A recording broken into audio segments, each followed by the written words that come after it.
Resultados también por parte del abogado de la familia de Tiziano y por supuesto que también se han constituido como querellantes en esta jornada. Germán Pugnaloni, gracias por recibirnos. ¿Conformes con lo que sucedió esta tarde? Sí, sí, claro, estamos conformes porque es lo que el juez hizo lugar al pedido de la Fiscalía y de la querella sobre la prisión preventiva por el término de 90 días en función de elementos que habíamos analizado en la causa. Gracias, Joana. Doctor, un gusto saludarlo.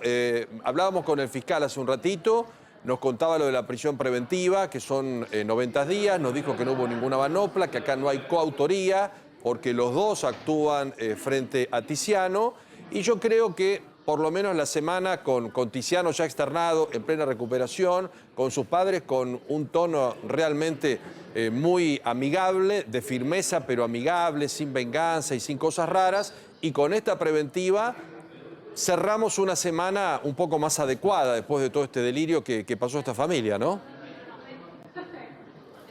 Sí, sí, por supuesto, es un hecho que generó, mucha discusión, mucho debate.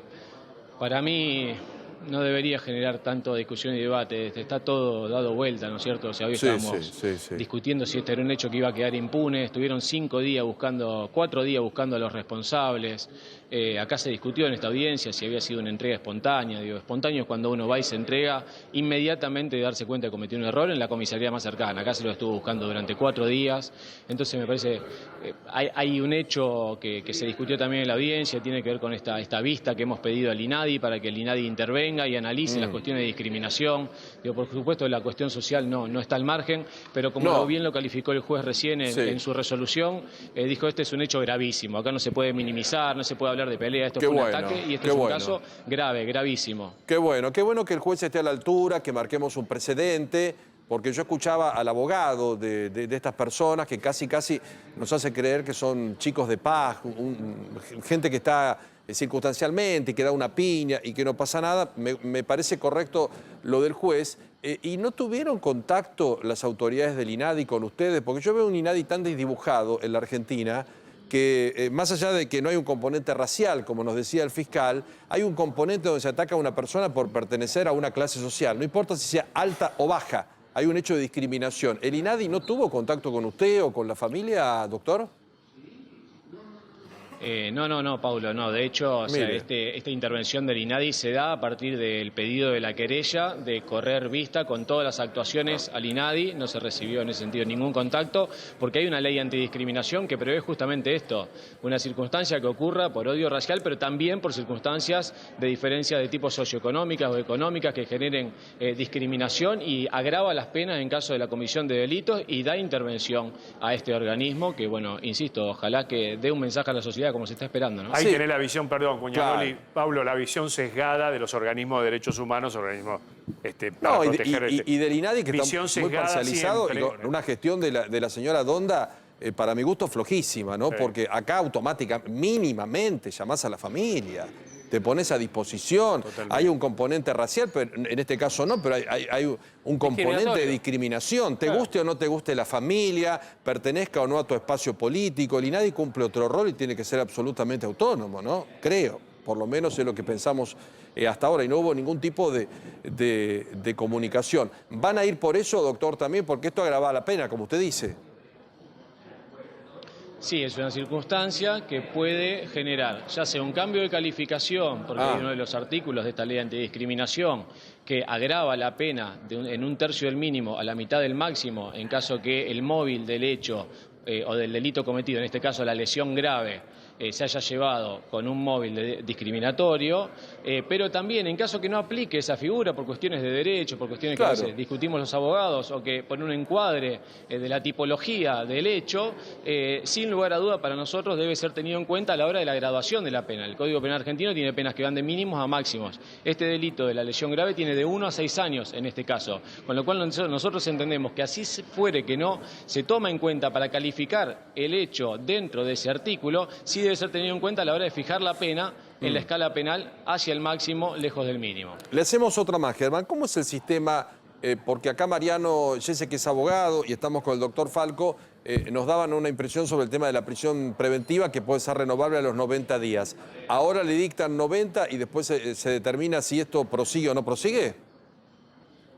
Sí, sí, claro, va a pasar por una revisión. El término de ley por el cual se puede dictar una prisión preventiva en Santa Fe es de 2 años. Acá se pidió por 90 días porque es el tiempo que el fiscal y la querella entendían que era que necesitaba para seguir adelante con tareas de investigación. Y a los 90 días se va a revisar, tanto como la defensa puede pedir antes del plazo, entiendo que va a apelar esta resolución probablemente, o en el cumplimiento del plazo revisar esta medida. Consideremos que en Santa Fe rige el famoso código acusatorio adversarial, en donde las audiencias son de tipo oral y público, que es lo que se intenta implementar ahora en todo el país con el nuevo Código Procesal Penal de la Nación, pero todavía solamente rige en algunas provincias. Santa Fe ya lo tiene y funciona con esta dinámica de audiencia oral, donde el juez escucha a las partes y donde las partes hacen toda su locución en términos orales, con los imputados ahí, con la debida participación de la víctima. Yo quiero decir algo porque el doctor Pugnaloni, Javier Díaz lo saluda. El fiscal fue concreto y directo, que es más o menos lo que decíamos acá. La acción de estos dos ¿no? delincuentes fue artera, sorpresiva y violenta. Artera, sorpresiva y violenta. Son calificativos o que demuestran cómo es el accionar en una situación de esta característica, porque no le dieron tiempo a la víctima ni a escapar y mucho menos a defenderse. A defenderse no digo trompeando también, sino cubrirse, por ejemplo. Esto que ha ocurrido en el día de hoy en Rosario tiene que servir de ejemplo porque hoy, a la salida de boliches, no lo digo porque quiera, sino porque pasa todos los fines de semana, va a haber trompada, va a haber gente herida, va a haber gente que se va a agarrar a piña sorpresivamente incluso también. Entonces lo que quiero decir con esto, a ver, tengan en cuenta esto. Lo que le ha pasado a Tiziano, lamentablemente, una fractura de mandíbula, pero puede terminar en muerte. Entonces, ha dado un ejemplo la Fiscalía, bueno, el doctor también, el abogado Pugnaloni, que también ha actuado en esto, ¿no es cierto, doctor? Para que no ocurra más esto.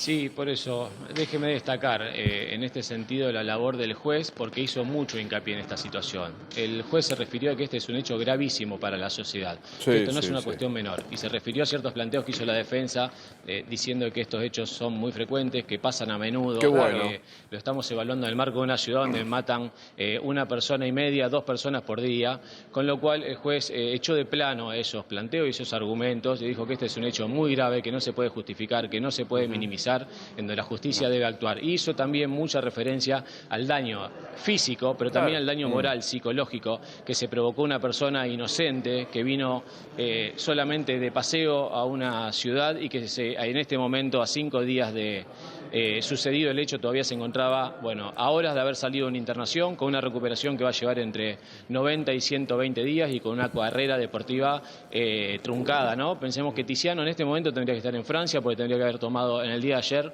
un avión para ir a practicar y a iniciar su pretemporada con el equipo de esquí a representar a la Argentina.